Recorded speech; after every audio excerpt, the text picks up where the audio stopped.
collaborations with other ministries, MDAs, a memo is being brought forth to the Federal Executive Council, and I'm happy to tell you that it has been approved for the reform of National Youth Service Corps. For over a decade, 1973, that this scheme has been funded, created by the country for national unity and after the Civil War. 53 years later, part of the reform of Mr. President Bola Ahmed Tinubu,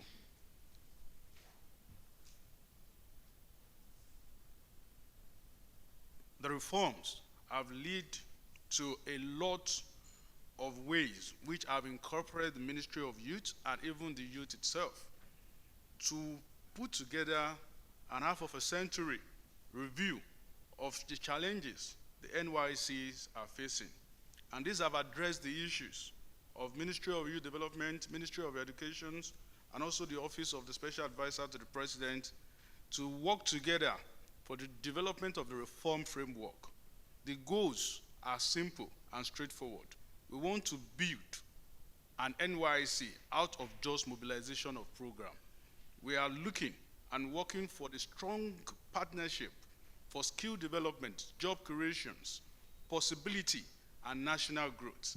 The key reforms are stated clearly to put a call of details in digital way and a self-development core members for security and also attentions in special issues.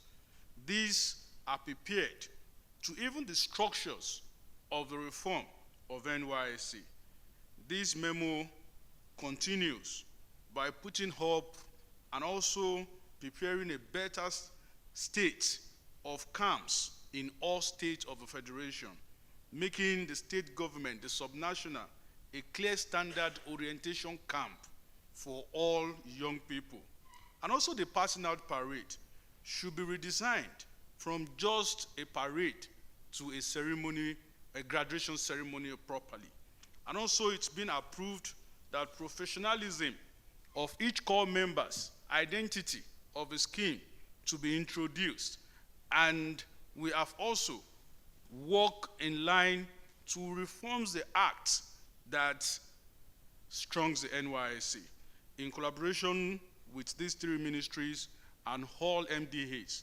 We're happy to inform you that finally NYSC reform has come to stand. Thank you.